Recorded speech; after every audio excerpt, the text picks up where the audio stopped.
Hi.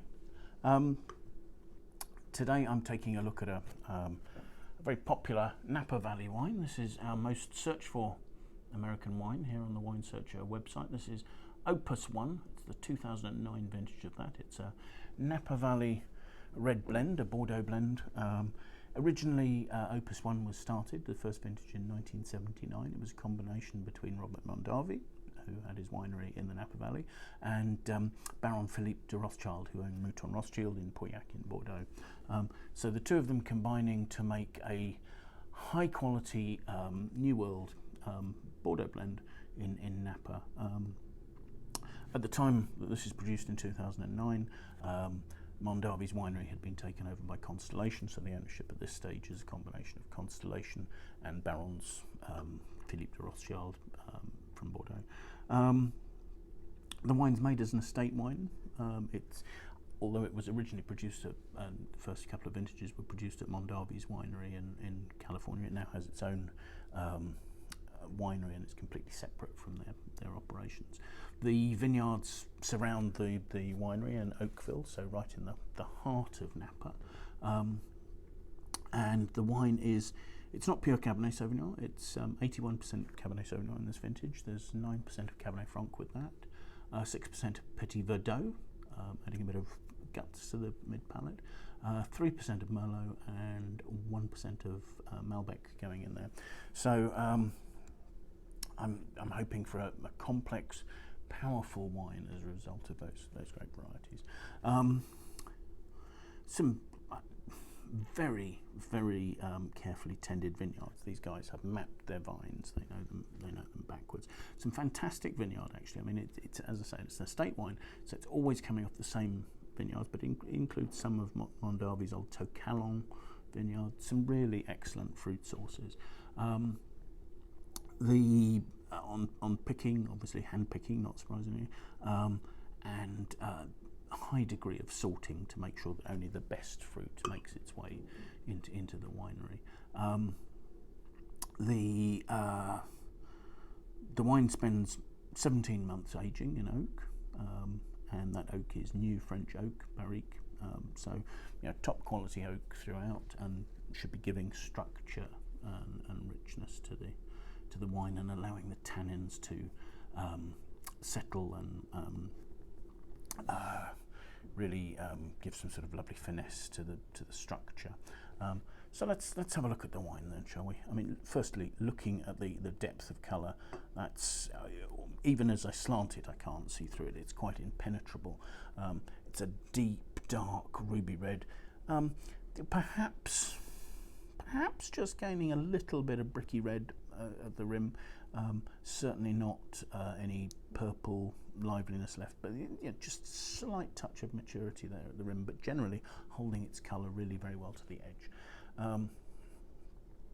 Swirling it there for the aromas, and I think this is the aromas really show that this is a wine made with some old world intervention and their approach to winemaking there, because the aromas are mostly, I was going to say mostly tertiary. There are tertiary flavours in there, but the fruit is very closed in. The oak is pretty obvious. There are sort of notes of graphite, of dark berry fruit, but it's indistinct behind the graphite. There's almost a crushed rock sort of note there. But there is an underlying chocolatey richness in the fruit behind it that's very promising, and you can see huge tears running down the glass there, and the alcohol on this is 14.5%, so it's hardly surprising really, given the depth of colour, the extract we know we're going to see there, and the alcohol there. But yes, I mean, so the aroma's really quite brooding and in on themselves. So let's see what the palate's like.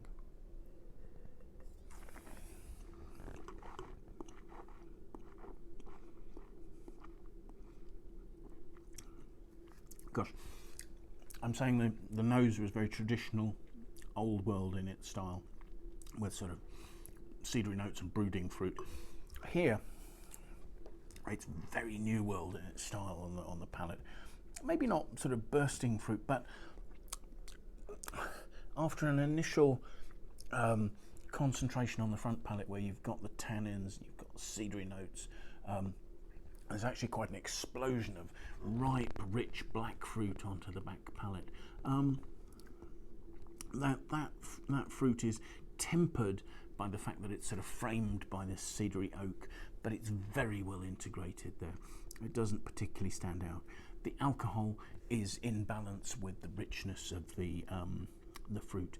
The tannins are fine, plentiful, but actually very, very smooth. There's not an astringency to the finish, which with that combination of high alcohol, it would be possible with a wine which had less depth of fruit in there.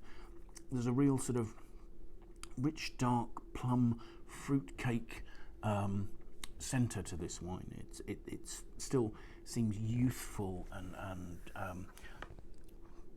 the fruit is not sort of, isn't really just a fruit bomb. There is some real concentration to it. There's a chocolatiness coming through in the mid palate at the moment. As the tannins show themselves, there's slightly more bitterness, and that becomes a little bit licoricey. There's plenty going on in terms of that. Body is medium to full.